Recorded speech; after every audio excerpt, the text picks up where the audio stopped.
السلام عليكم ورحمة الله وبركاته. الحمد لله رب العالمين والعاقبة للمتقين، الصلاة والسلام على محمد وآله وأصحابه أجمعين. أما بعد، فأعوذ بالله من الشيطان الرجيم. بسم الله الرحمن الرحيم. وقاتلوهم حتى لا تكون فتنة ويكون الدين لله. صدق الله العظيم. সর্বপ্রথম শুকরিয়া জ্ঞাপন করি সেই মহান আল্লাহ রব্বুল আলামিনের দরবারে, যিনি এই পরাধীন ভারতকে ইংরেজ শাসকের হাত থেকে ছিনিয়ে নিয়ে আমাদের হাতে তুলে দিয়েছেন। সকলের দরবারে শুকরিয়া স্মরণ করি আলহামদুলিল্লাহ। অতঃপর সালামের দরুদের রচনা পেশ করি বিশ্বনবী হুজুর পাক সাল্লাল্লাহু আলাইহি ওয়াসাল্লামের দরবারে। সকলের দরবারে সাল্লাল্লাহু আলাইহি ওয়াসাল্লাম। আজ আমজওয়ানি ইসলামের মাননীয় সভাপতি সাহেব, আমার পাশে বসে থাকা হুজুরগণ এবং আমার সামনে বসে থাকা রাসূল প্রেমিক শ্রোতা মণ্ডলী, সকলকে জানাই আমার অন্তরস্থল থেকে হার্দিক সালাম ও মোবারকবাদ। এই বলে আমার বক্তব্যের দিকে ধাবিত হচ্ছি। আমার তাওফীক ইল্লা বিল্লাহ।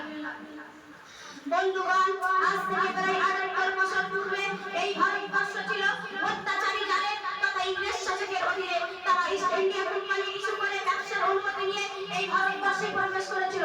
কিন্তু তাদের উদ্দেশ্য ছিল ব্যবসা করার নয়, কিন্তু তাদের উদ্দেশ্য ছিল এই ভারতবর্ষের মাল ধরাকে শোষণ করে নিজের দেশে নিয়ে যাওয়া।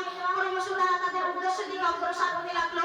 বন্ধুগণ, তারা এই ভারতবর্ষের মাল ধরাকে শোষণ করে নিয়ে গিয়ে তারা শুধু ক্ষান্ত হয়নি, তারা এই ভারতবর্ষের মানুষের উপরে অত্যাচার অবিচার শুরু করেছিল।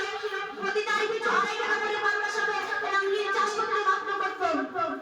এবং তারা এটা ঘোষণা করেছিল যে এই ভারতবর্ষের মানুষেরা জন্মগত হিসেবে ভারতীয়, কিন্তু আইন নীতি হবে কৃষ্টি কালচার হিসেবে হবে ব্রিটিশ। সুতরাং এটাকে ধর্মীয় স্বাধীনতা দেওয়া হবে না।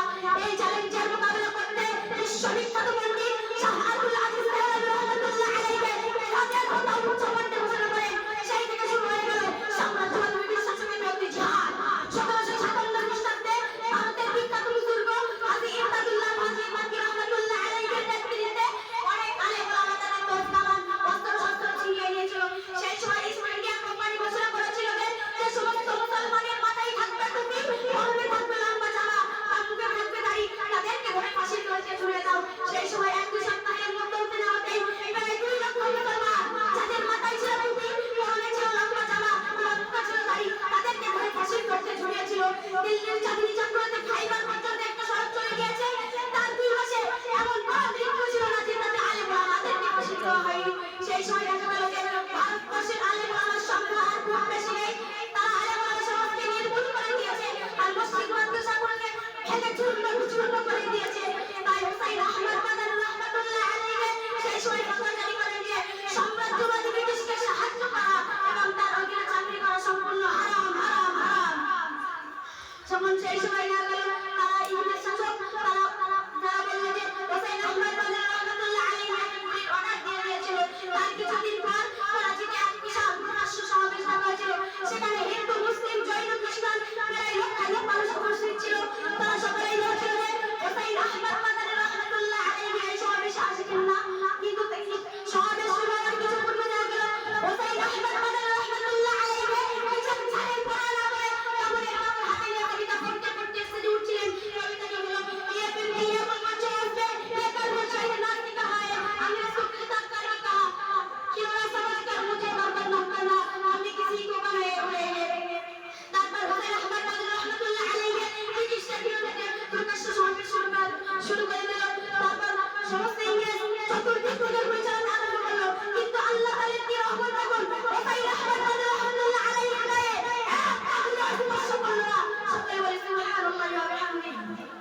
কিন্তু বড়ই দুঃখের বিষয় এবং পরিতাপের বিষয়, যারা এই ভারতবর্ষকে স্বাধীন করার জন্য নিজের বুকের টানে তাদের রক্তকে বিসর্জন দিয়েছে, নিজের স্ত্রীকে বিধবা করেছে, নিজের সন্তানকে এতিম করেছে, আজ যখন এই ভারতবর্ষের মাটিতে যদি চলে যায় ওই সমস্ত আলেমের রক্ত আজ টপকে টপকে পড়বে।